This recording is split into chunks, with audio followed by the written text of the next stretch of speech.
Hola, ¿qué tal? Qué bueno que están en otro programa de Plaza de Armas, aquí por Capital 21. Les recuerdo nuestro correo electrónico, plazadearmasc21@gmail.com, y nuestra página propia, www.plazadearmas.tv. Bueno, el debate de hoy vamos a conectarlo con un debate previo. Se trata de los exilios, el exilio en México. Recordarán que ya hace varias semanas dedicamos uno a lo que podría considerarse, por lo menos en el siglo XX, como, digamos, el más destacado, no porque los demás no sean importantes, pero sí, digamos, uno de los más emblemáticos, que fue el exilio español, a la luz del aniversario número 70, si no me equivoco, 70, de que dio inicio el exilio español.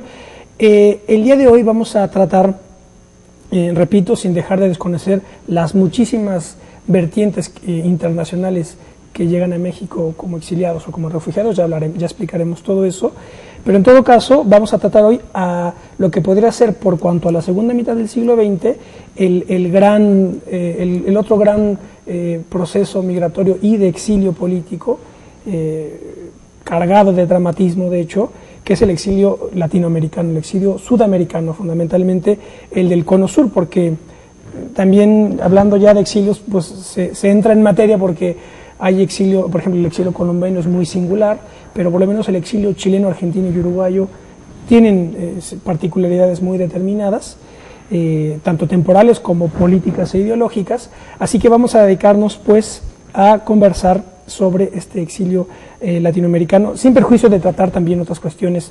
Ahora verán a qué me refiero. Para ello tengo el gusto de presentar a Silvia Dutrenit. Hola, Silvia. Hola, ¿qué tal? Muchas gracias por la invitación. Al contrario, Silvia Dutrenit es profesora investigadora en el Instituto Mora. De hecho, les cuento que también recordarán, nosotros ya dedicamos un programa a hablar de ediciones del Bicentenario. Entonces vino la editora de la revista y me dejó este número, y entonces, revisándolo, vi tu artículo, Silvia, sobre exilios en México, un tejido de recuerdos e historias. Yo os dije, pues aquí vamos a tomar este tema. Entonces, un poco el detonador fue el artículo de Silvia en esta revista, Bicentenario. Así que bueno, Silvia es investigadora, como ya digo, en el Instituto Mora, y también nos acompaña Mónica Palma Mora. Hola, Mónica. Hola, ¿cómo estás? Gracias por la invitación. Al contrario, Mónica Palma está, a ver si no me lo aprendí mal, es investigadora en la división de Historia, en el Departamento de Historia del Instituto. Dirección de Estudios Históricos. Eso es. Del Instituto Nacional de Antropología e Historia. Eso es, perfecto, muy bien. Y Mónica, Silvia es especialista, evidentemente, en exilios del Cono Sur.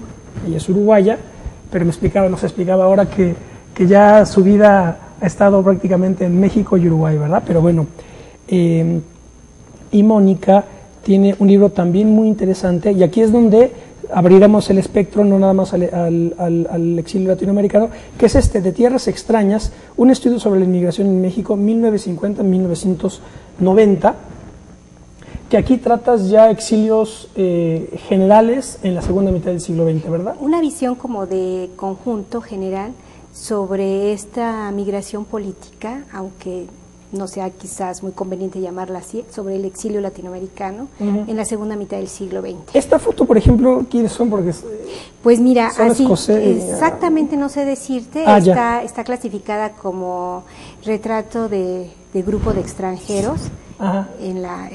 Forma parte del archivo fotográfico del Instituto Nacional de Antropología e Historia, de la Fonoteca de Lina. Silvia también están en una embajada. En una embajada. Y sí, obviamente es escocés. Claro, Silvia también es autora, entre otros trabajos, de este libro que tengo aquí en las manos, Tras la memoria, el asilo diplomático en tiempos de la Operación Cóndor. Yo te diría algo, que soy autora de eso, pero soy coautora. En este texto trabajo con dos colegas, amigas, muy queridas también, que es Guadalupe Rodríguez de Ita y Ana Buriano, que fue quien editó el libro finalmente, quien hace la introducción al trabajo. Muy bien, bueno, pues comencemos a clasificar Bueno, ¿por qué no empezamos un poco por cuestiones biográficas? Me explicabas que tú misma venías del Partido Comunista, militante Juventudes Comunista, tuviste que salir. ¿Por qué no nos vamos por nos vamos ubicando por esa ruta? La biografía, la auto... Bueno, sí, yo, digamos, antes de ser investigadora, cuando era muy joven, fui una militante política desde muy temprana edad, no una situación extraña en mi país de origen, Uruguay.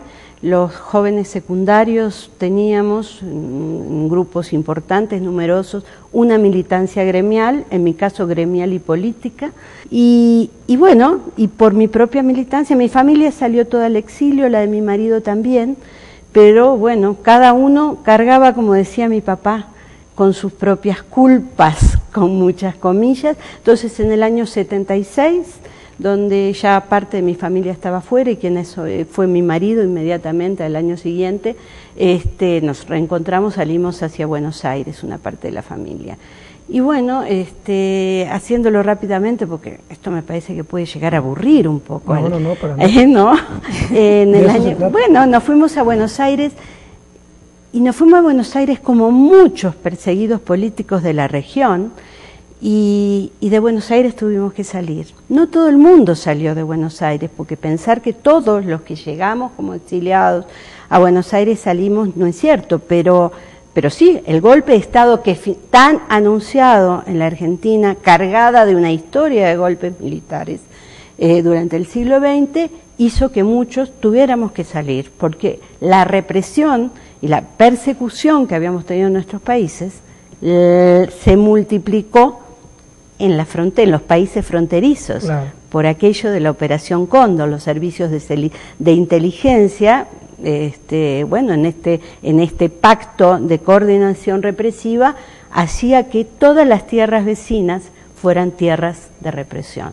Entonces, bueno, llegó un momento que hubo que salir de la Argentina, y salimos. Y es muy interesante esto de la Argentina, porque lo que te muestra es que aunque generalmente decimos esta seguidilla o esta cosa más bien sincrónica de los golpes de Estado en la región, con características similares, bajo la doctrina de seguridad nacional, inspirados en ella, haya sucedido al mismo tiempo. Y no, tenemos una dictadura, un golpe de Estado que constituyó la dictadura madre de este tipo de dictaduras del año 64, y luego vendrán los golpes de Estado en Uruguay en el 73, en Chile en el propio 73, primero junio, luego septiembre, y luego vendrá el golpe de Estado en el 76 en Argentina, que previamente había tenido otro en el año 66. Y está Velasco Alvarado en Perú también. Y estaba Velasco Alvarado, pero eso era, para entonces, en algunos sectores de izquierda, una dictadura distinta, claro, un militarismo distinto, sí, claro, nacionalista. Sí. Pero bueno, yo dejo por acá y podemos seguir hablando después, para no tomar yo sola el micrófono. Nada más quería preguntarte, ¿cómo se orquestó ahí el traslado a México? ¿Quién era el canciller en ese momento? ¿Cuándo fue? ¿76? Esto fue el 76, y en este momento, se me apurás, me quedo sin el nombre. Era, qué horrible, Emilio. Bueno, ya el embajador de México en Uruguay. Ajá. No. Me está planteando Argentina. Rabasa. Emilio Rabasa era, si mal no recuerdo, en México. El secretario de Relaciones Exteriores. Sí, me parece. Pero, ¿cómo se llega a México? Yo no llegué por la embajada. Y ahí podríamos incursionar el tema de lo que es el asilo diplomático y lo que son las distintas prácticas de un derecho de asilo ejercido además por el gobierno mexicano. El gobierno mexicano tuvo, a través de sus diplomáticos in situ en los países, distintas políticas. En Argentina fue muy restrictivo. Entonces, en Argentina solo se asiló a ciudadanos argentinos, pese que en Argentina había una persecución brutal, como hoy lo demuestra la historia, los datos, hasta los documentos desclasificados del gobierno de Estados Unidos, una persecución a todos los latinoamericanos que allí estábamos. Por lo tanto, la vía por la embajada mexicana no fue una vía para los latinoamericanos que estábamos en Argentina. Para los latinoamericanos que estábamos en Argentina, digamos, la vía que tenía mayor protección era la oficina del Alto Comisionado para los Refugiados de Naciones Unidas. Ahora bien, esto se complica mucho más porque, bueno, uno lograba con determinadas credenciales ser considerado refugiado por el Alto Comisionado y podía salir de alguna manera protegido por el Alto Comisionado. Inclusive el Alto Comisionado tramitaba ante el CIME, que era el Comité para las Migraciones Intergubernamentales Europeas, los pasajes. Pero México no había suscrito el Estatuto de Refugiado, con lo cual, si uno tenía pasaporte, y no voy a hacer mi historia personal, que demoré muchos meses en tenerlo porque estaba en inteligencia en Uruguay, y al final alguien lo consiguió y me lo llevaron a la Argentina, solo podíamos venir a México los que teníamos pasaporte, es decir, en México entrábamos como turistas, salíamos de la Argentina como refugiados.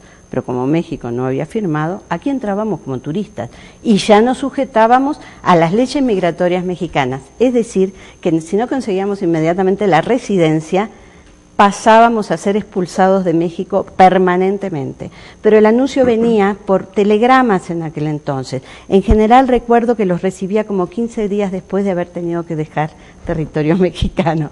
Pero aquí estoy, México es generoso también, entonces a veces es complicado de entender, hasta el día de hoy los códigos no son los mismos, sí, y uno tiene códigos base. En el artículo de Silvia menciona ahí que ellos venían con una tradición pues de oposición, de gobiernos, ¿verdad?, que van cambiando y llegan a un país en donde, comentas aquí que en ese momento estaba la candidatura única de José López Portillo, que son quien no, y entonces pues en fin ahí está la paradoja y la contradicción, porque pues México venía de un punto crítico en su historia reciente, que era la represión del 68 y del 71, y entonces internamente era un régimen autoritario que también tenía su historia negra, digamos, pero le abre las puertas a los latinoamericanos, claro. Así que paradojas de la historia, ¿verdad? Claro, porque efectivamente del sexenio anterior, o sea, ella llega en 76, pero el 70-76 pues está nuestro compañero Echeverría, nuestro recordado presidente Luis Echeverría Álvarez, ¿no? Y sí había establecido, después a raíz del 68 y de la masacre del 71, del movimiento estudiantil del 71 y la masacre, la presencia de los halcones y todo, una política de apertura democrática que tenía como objetivo tratar de restablecer la estabilidad sociopolítica en el país a raíz de estos acontecimientos, ¿sí? Entonces, considero yo, mediante dos vías principales, pueden haber más, una más, tratando de cooptar a ciertos líderes de la oposición, o sea, del sindicalismo, y por otro lado dando una serie de prestaciones socioeconómicas, y por otro lado con una política de dureza y de represión. Hay que recordar que en el sexenio de Echeverría, incluyendo el de López Portillo, es cuando se persigue y se reprime más a los grupos guerrilleros. Sí, los 70 en México, ¿no? Es terrible, ¿no? Pero habría que darle un cariz democrático, y como internamente no se lograba, pues había que establecer una política más de apertura comercial al exterior y de ser un país que estaba a favor de la autodeterminación de los pueblos, de la soberanía de los pueblos, de la autodeterminación y que era un país que continuaba con esta tradición de asilo, ¿no?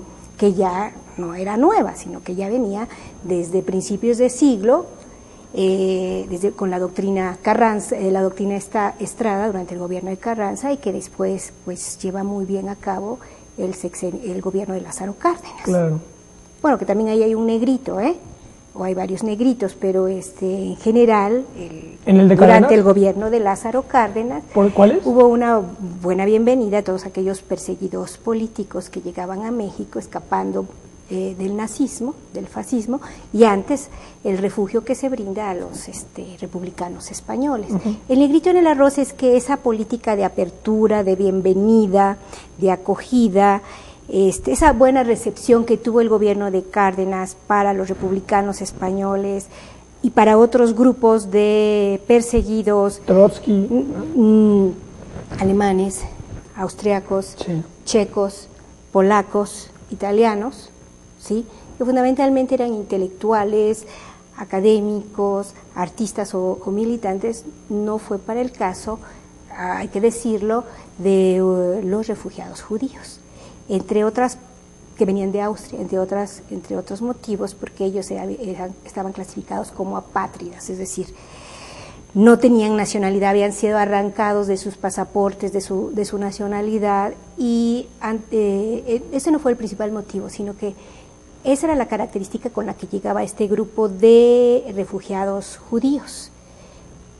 Muy pocos se pudieron quedar en México a pesar de las negociaciones que hizo ya las organizaciones de paisanos de judíos en México frente al gobierno de Lázaro Cárdenas, pero no tuvo la misma acogida, el mismo recibimiento.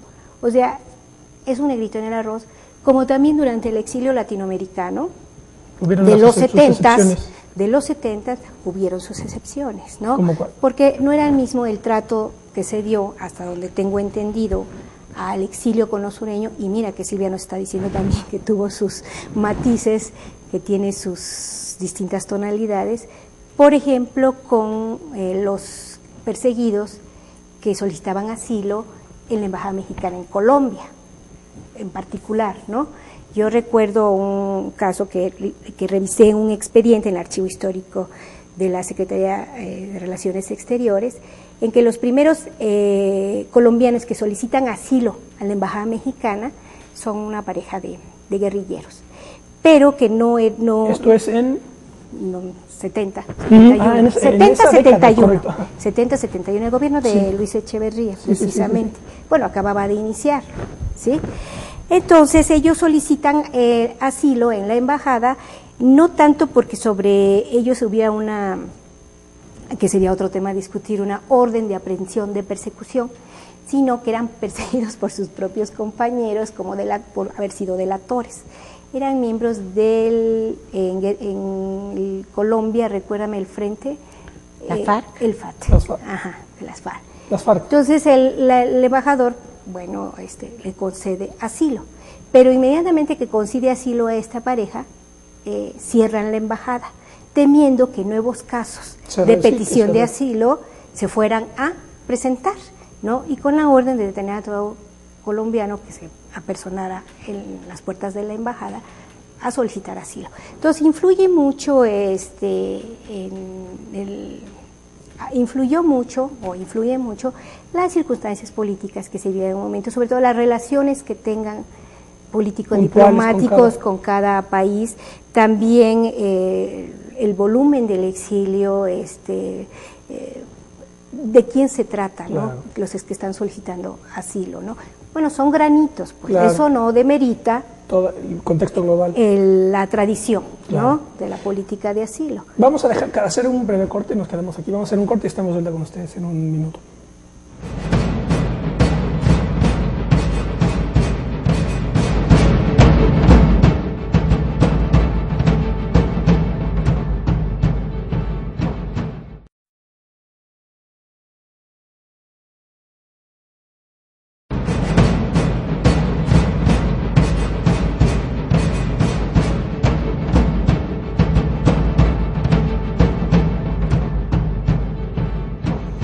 Bueno, ya estamos de vuelta, estamos conversando sobre exilios de la segunda mitad del siglo XX en México, dentro de cuyo contexto pues destaca el exilio sudamericano de los 70, y también después viene pues el exilio centroamericano, que ya viene décadas de los 80 más o menos, ¿verdad? Sí, principios desde finales de los 70, pero sobre todo tiene lugar en 1981, que son las primeras refugiados centroamericanos, particularmente guatemaltecos, en la frontera sur, 1986, 87, más o menos, cuando se inicia el retorno. ¿Cuál sería la diferencia entre digamos, ese bloque, ese primer corriente sudamericana con esta centroamericana? Bueno, porque este exilio conosureño, sí, aunque va a ser con números fuertes, quizás después nos explique bien esta Silvia, llega sí en grupos, ¿sí? Y son fundamentalmente funcionarios, en el caso de Chile, de los gobiernos derrotados, ¿sí? Miembros destacados de distintas organizaciones sindicales y de partidos políticos, familiares, académicos, intelectuales, artistas. Me parece que en el caso de Uruguay también, o sea, sean universitarios, son sindicalistas, son algunos miembros del partido, bueno, miembros de las organizaciones de izquierda, familiares, artistas, profesionistas, ¿sí? En el argentino, muchos jóvenes también, ahí no tengo muy claro cuál sea la composición del exilio, periodistas también, y efectivamente están llegando por grupos, pero otros no llegan en grupo durante los meses o los días de la represión directa, sino que van llegando más pausadamente, o como dicen algunos testimonios, por goteo, ¿no? Por goteo. En cambio, el refugio centroamericano es masivo y es intempestivo. O sea, de un día a otro están en la frontera sur mexicana, en el estado de Chiapas, cerca de 100.000 refugiados guatemaltecos, que no es el caso del exilio en su conjunto del Cono Sur, que efectivamente llevan por grupos, importantes grupos, pero no de esta manera masiva, ni tan intempestivamente como sucede con el refugio centroamericano. Ahora, ahí me parece otra característica que es central. Digamos, el exilio latinoamericano, podríamos decir que una de sus características del Cono Sur es que es un exilio desde la perspectiva educacional más calificado. En cambio, el refugio centroamericano, guatemalteco, es una población campesina, fundamentalmente indígena, ¿no? Y por tanto, una posición en ese sentido más vulnerable. Eso, digo, en ese sentido. Entonces, es una diferencia. ¿Y tiene que ver con lo que decías de exilio, refugio? No, más bien asilo, refugio. Exilio, yo creo que todos somos exiliados, ¿no? Porque finalmente ya todos salen de su patria. Claro, sí. ¿Por qué? Porque existe una orden de persecución directa, porque existe temor a perder la vida, porque existe inseguridad, y ese es el caso también tanto de los exiliados del Cono Sur como de los propios indígenas y campesinos guatemaltecos, que tienen que huir porque su vida corre peligro. Sean militantes o no, ¿sí? Claro. Sean simpatizantes o no, sean universitarios o no. Yo creo que puede agregar los desplazamientos por situaciones de guerra, pero también por situación de persecución directa contra algunas comunidades. También, claro. Que en lo guatemalteco está más que claro. Y es ahí en los 80 cuando la situación se vuelve tan compleja. Por supuesto que la historia guatemalteca es una historia que muestra todo esto.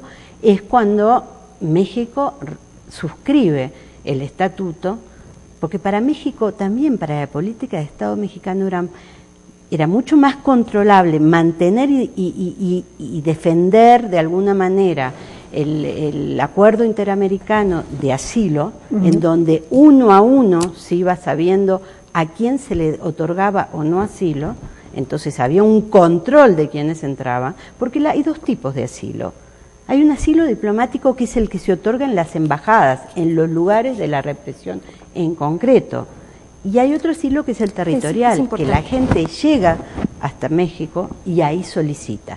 Pero hay un control, cuando uno aplica esto, hay un control uno a uno. En tema de del refugio, es de masas. No le gustaba a México, creo yo.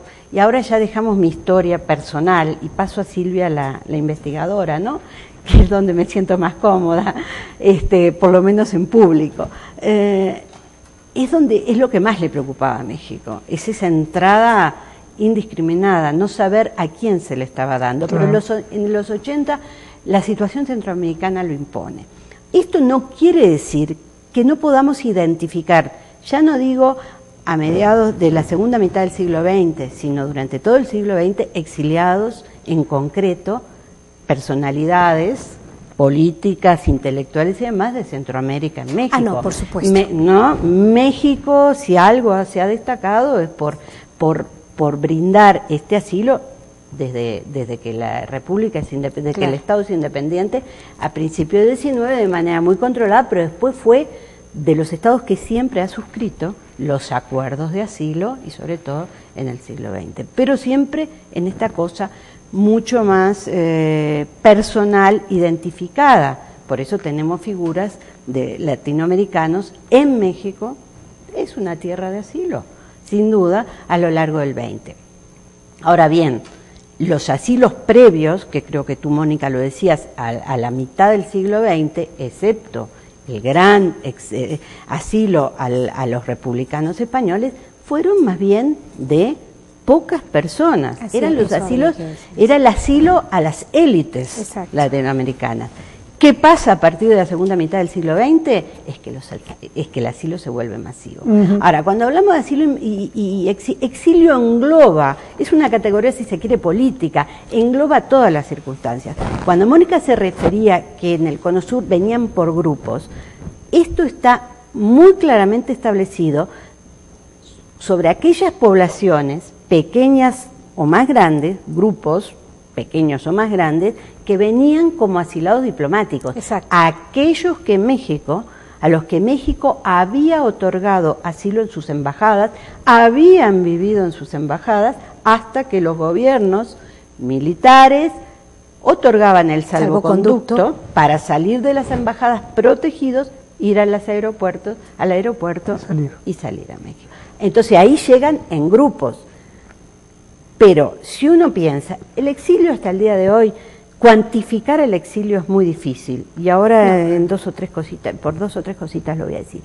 Pero el exilio, el volumen de exilio en cualquiera de estos países es mucho, mucho más grande que el número de aquellos que fueron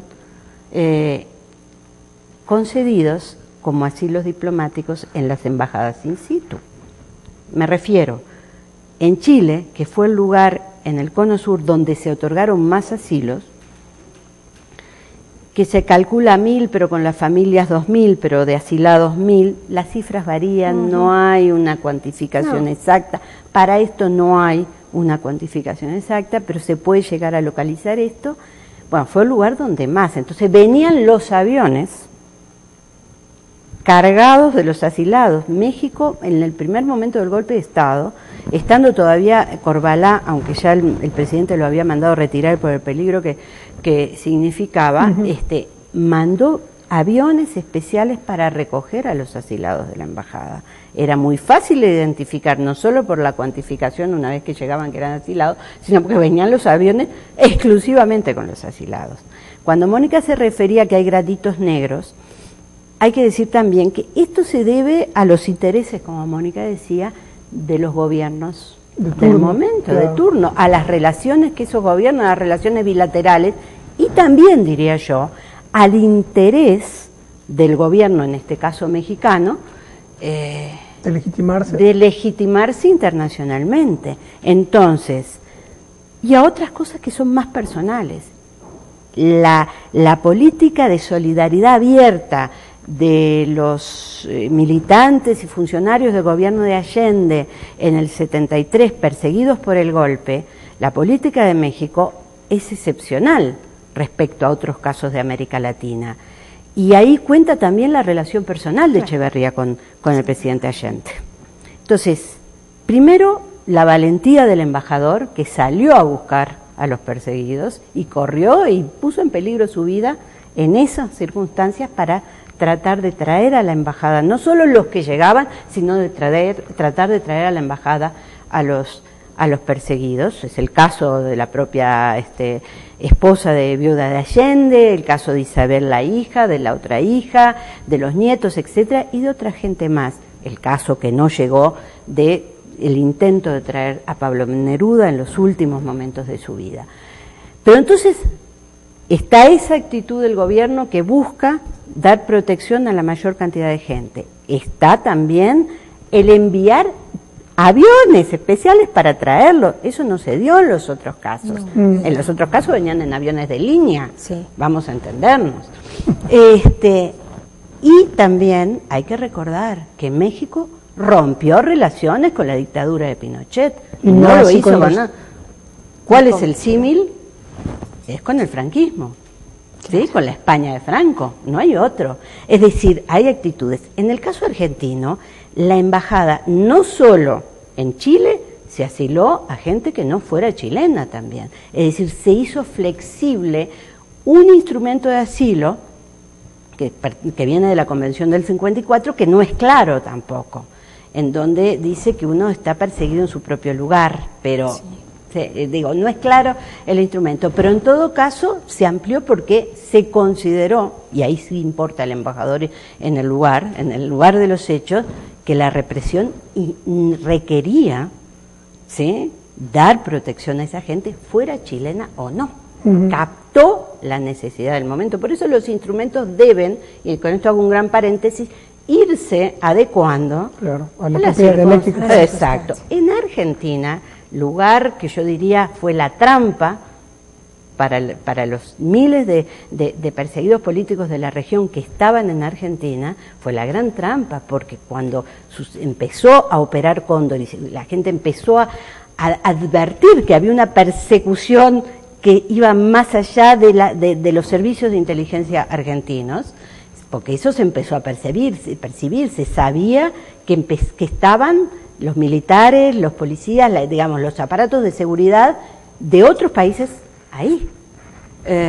Bueno, las embajadas no reaccionaron favorablemente. En particular, la embajada mexicana solo asiló a argentinos y entre el 74, previo al golpe, el golpe se da en el 76, y el 76 mismo, momento del golpe, la embajada...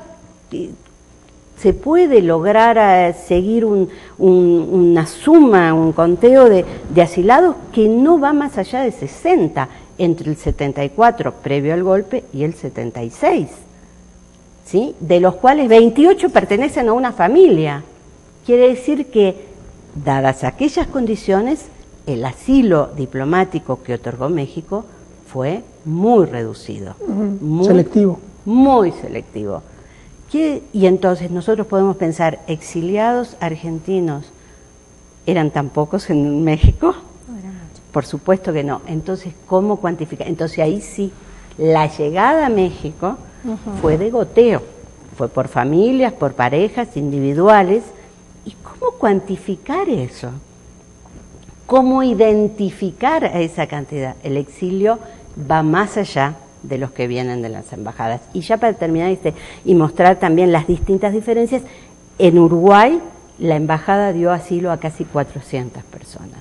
Quiere decir que luego de Chile podríamos decir que el caso uruguayo es el caso de mayor amplitud. Sin embargo... ¿Quién era el embajador allí en Uruguay? Vicente Muñiz Arroyo, un embajador... ¿Vive todavía? No, murió en Uruguay también. Él fue retirado, López Portillo lo retira, y a partir de ese momento, mayo de 1977, se cierra.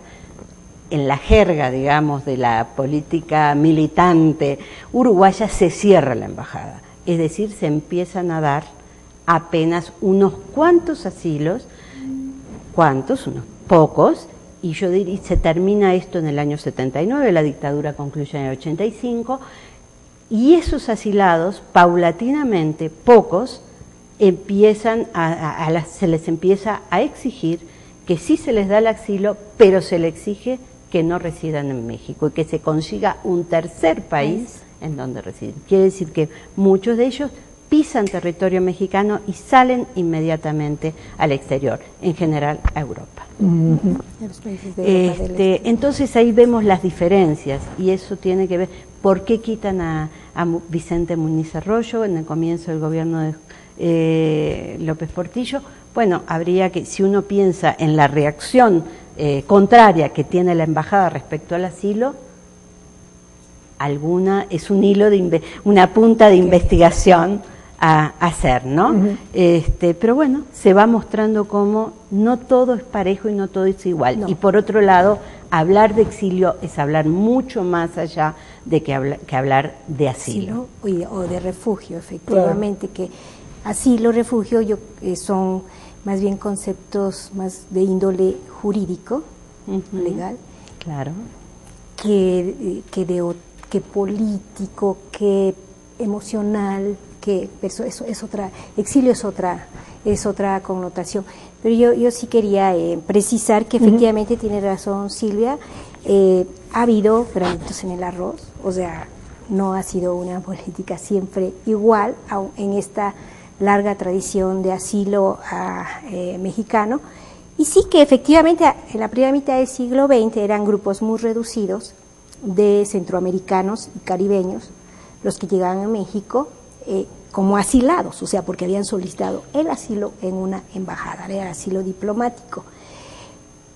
Y después fue más de carácter europeo el asilo, o sea, en los años 40 es fundamentalmente a europeos, por la guerra, por el franquismo, por el nazismo, ¿sí? Pero a partir de la derrota del gobierno de Juan Jacobo Arbenz en Guatemala en 1954, el exilio en México va a ser fundamentalmente latinoamericano, se va a involucrar a todos los países latinoamericanos, Centroamérica, Caribe, Sudamérica, ¿sí? Va a ser más recurrente, o sea, cada tiempo van a llegar grupos de exiliados, va a abarcar a numerosas nacionalidades, o sea, dominicanos, nicaragüenses, peruanos, bolivianos, brasileños, antes que chilenos, uruguayos y argentinos, ¿sí? Y los números van a ser más amplios, aunque no tenemos de veras datos precisos y confiables sobre el número de exiliados. Bueno, también ¿qué importa tanto eso, no? Lo que importa es lo que vivieron todas estas personas que salieron al exilio, este proceso más bien, no tenemos cifras confiables. Pero, por ejemplo, en Brasil, los brasileños que llegan previo al exilio del Cono Sur, o sea, de los Chile, Uruguay, Argentina, está calculado aproximadamente entre 85 y 100 personas, y ellos sí llegan como asilados, porque ellos sí tienen el tiempo de solicitar asilo en la embajada, ¿no? Ahí sí está mucho más claro que llegan como asilados, un grupo de asilados, que va a ser lo mismo, como decía Silvia, en Chile, en Uruguay, no tanto en Argentina. Pero después van a llegar no solamente los que lograron asilarse, lograron llegar a la embajada, solicitar asilo, que la embajada abría las puertas, sino después van a llegar todos aquellos, y de ahí Silvia también nos puede hablar un poco más, que viven en la inseguridad y que temen su vida, ¿no? Por eso salen al exilio. Pero sí es una diferencia con el refugio centroamericano, que ahí no vas a solicitar asilo en la embajada, no tienes manera además de comprobar nada, igual que le pasó a otros asilados, ¿sí? Y llegan a un gran volumen, sí es una diferencia, ¿no? Y los desplazamientos, perdón. Déjanos hacer un corte. Claro que sí. Un corte, vamos a hacer un corte y estamos de vuelta con ustedes.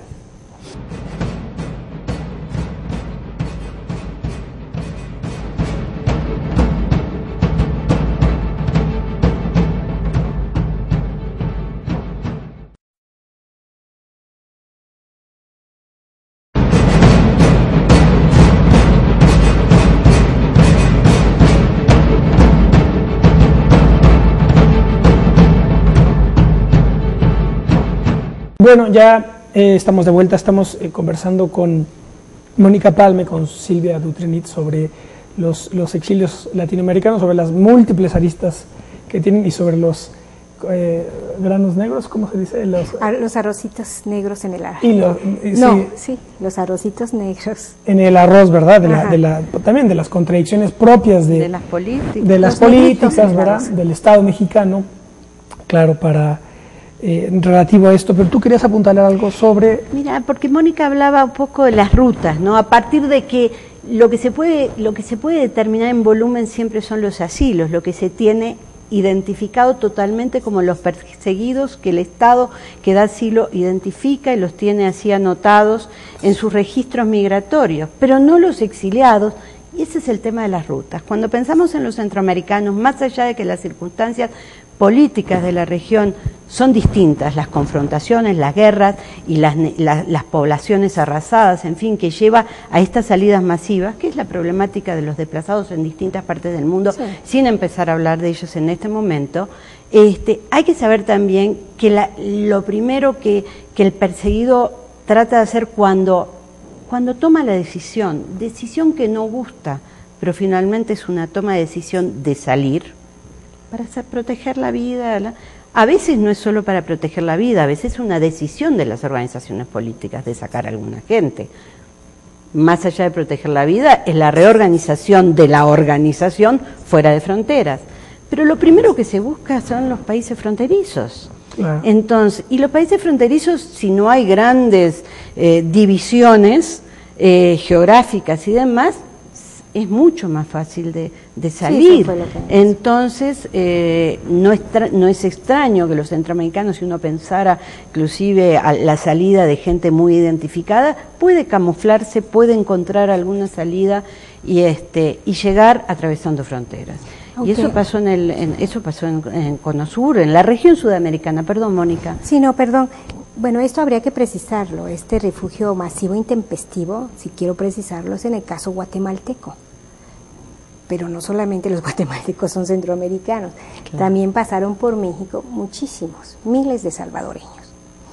Y ellos no llegaron en forma intempestiva ni masiva, sino fueron llegando a través de grupos ligados a organizaciones, a militantes, pero también familiares, o porque buscaban una alternativa de vida por la situación de conflicto y socioeconómica que estaba ocurriendo en El Salvador. Y fueron más los salvadoreños que transitaron por tierras mexicanas que los propios refugiados guatemaltecos. Se calcula que entre 1985 y 86, perdón, no me acuerdo exactamente el año, pero salieron a la emigración, atravesaron el territorio mexicano más de 500,000 centroamericanos, la mayor parte salvadoreños. Y también quiero decirlo que la recepción, después de las imprecisiones y de las ambigüedades que hubo del gobierno mexicano respecto a los guatemaltecos, finalmente fueron reconocidos cerca o a más de 42,000 como refugiados. Y se les brindó apoyo, claro, con ayuda del ACNUR y de la Comar, que ya había, debido a este refugio, se había inaugurado, se había fundado.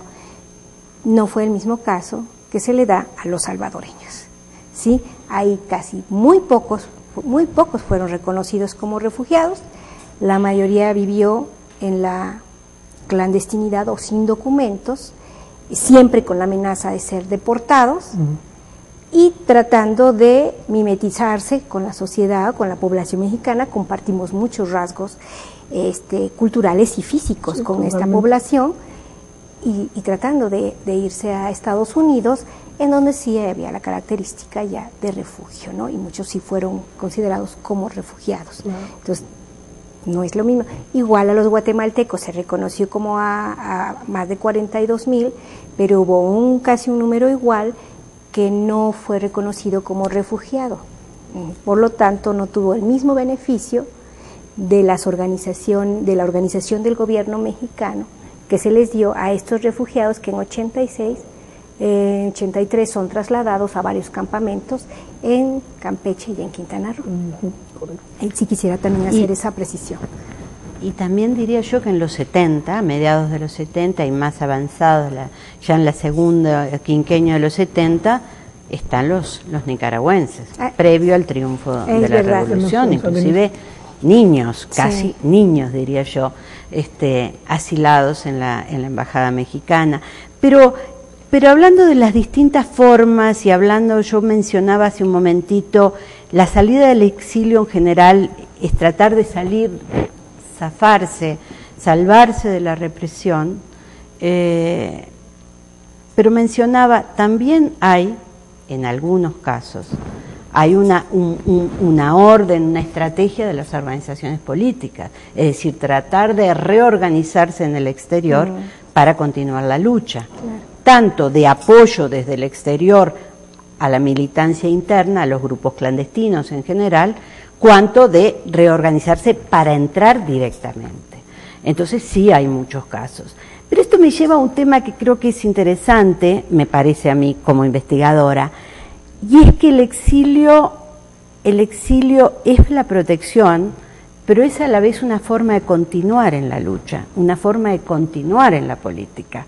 Es decir, el exiliado, y luego voy a explicar, no todos los exiliados, pero el exiliado, el prototipo, es aquel que se mantiene de cara, como se dice en la jerga del exilio, a su país. Es decir, su principal tarea es denunciar lo que está sucediendo en su país y, por otro lado, desplegar una amplia solidaridad para con los presos, las familias de los desaparecidos y para lograr la oposición a ese régimen de distintos gobiernos y pronunciamientos de organismos internacionales.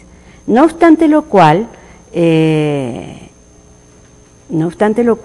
todos los que salen al exilio se mantienen en la política. Por lo tanto, el exilio es una forma de continuar en la política, pero también es una forma de salirse. El estereotipo es que el exilio los exiliados deben o están de alguna manera en los primeros tiempos irritados con la sociedad en la que se insertan, ¿verdad? Pero también están los que están irritados con la sociedad que los expulsó. Entonces, esos, en general, muchos casos, hacen que se salgan de la vida política y traten de mimetizarse totalmente y desaparezcan. Cuán difícil es cuantificar el exilio cuando no pertenecen esas personas, hombres y mujeres, a los grupos organizados. Se van perdiendo, ¿sí? Y si no vinieron por las embajadas no están cuantificados. Claro. En fin, hay tantas puntas para hablar sobre este tema. Pero luego viene el final de las dictaduras en el Cono Sur y ahí que... El retorno. ¿El retorno o ya no retorno? El retorno y ya no retorno. Y el retorno es retornar, se llega al mismo lugar desde el que se salió, cuando además los exilios son muy largos. El exiliado siempre piensa que lo que dejó queda congelado, claro, ¿verdad? En su retina está congelado y añoró eso, regresar siempre. Y cuando regresan, los que regresan físicamente, regresan y ya no es lo mismo. Es decir, ya no encuentran su Itaca. Claro. Ya no es lo mismo. Entonces, ¿se retorna, pero se retorna a lo mismo? No, no se retorna a lo mismo. Y ahí está toda la discusión. Hay un estado de exilio, aunque las razones del exilio desaparecieron sin duda. Entonces, unos retornan físicamente, otros no retornan, hay otros que retornan y retornan, aunque el país no es el mismo, pero sin duda, aunque regresen, aunque se inserten, aunque hubieran vivido todos los tiempos de exilio pensando en aquello, su inserción no es la misma. No, por supuesto. Sí, bueno, no sé si todavía tenemos unos minutos. Sí. Yo no soy, por supuesto, exiliada, tampoco soy inmigrante, soy una académica que he estudiado desde hace años el tema de la inmigración. Qué difícil es emigrar, sea por voluntad propia, claro, sea por trabajo, por producción, pero es difícil porque es salir de tu espacio habitual. Decimos un país, pero decimos un barrio, una casa, en fin. ¿no? Una ciudad. Qué difícil es cuando tienes que salir además a fuerza, rápido, con lo poco que tienes, por la inseguridad, por el temor, por la persecución, porque ya no hay forma, ¿sí?, de vivir en este país, en tu espacio, en tu barrio. Todas las dificultades que tienes que atravesar durante el traslado. Luego llegas al nuevo país y dices, bueno, por lo menos estoy a salvo de esto, de la amenaza, de la persecución, de la cárcel, ¿no?, del campo de concentración, no sé, de la muerte. Pero por otro, es enfrentar a una sociedad diferente, con idiomas, con costumbres, con tradiciones muy diferentes, cargando la pena de haber dejado a tu familia, a tu espacio, a tu barrio, a tus compañeros de lucha, aunque en la nueva sociedad otra vez te inscribas a las organizaciones de lucha y desde aquí estés apoyando pues a los compañeros o a la gente que se quedó todavía en el país. Pero qué difícil este enfrentamiento, ¿no? Y después de que pasan los años y medio te adaptaste, medio te acostumbraste, nuevamente el regreso. El regreso. Sí, ¿no? Entonces por eso dice un exiliado uruguayo, que es conocido de Silvia, el exiliado nunca es ni de allá ni de acá, es tanto de allá como de acá. Eso también puede ser para cualquier inmigrante, pero aún más para una persona que se vio forzado a salir de su país. Esa es la característica fundamental, me parece, entre otras, pero es una característica fundamental de un exiliado, forzado a salir. Bueno, pues se nos fue el tiempo, podremos seguir aquí charlando. Muchísimas gracias a Silvia y a Mónica. Gracias a ti por haber por estado. La invitación. Bueno, pues esto fue esta parte del exilio, porque todavía faltan los que todavía no pueden volver, como por ejemplo, pues yo que sé, exilio cubano, exilio colombiano, y otro tipo de exilios. Por ejemplo, no sé si la revolución bolivariana en Venezuela genera otros tipos de exilios que vienen acá. Son temas que también tendríamos que analizar en su momento, pero por lo pronto les agradezco muchísimo. Muy bien. Pues muchísimas gracias a ti. Ok, bueno, pues nos vemos la próxima. Esto fue Casa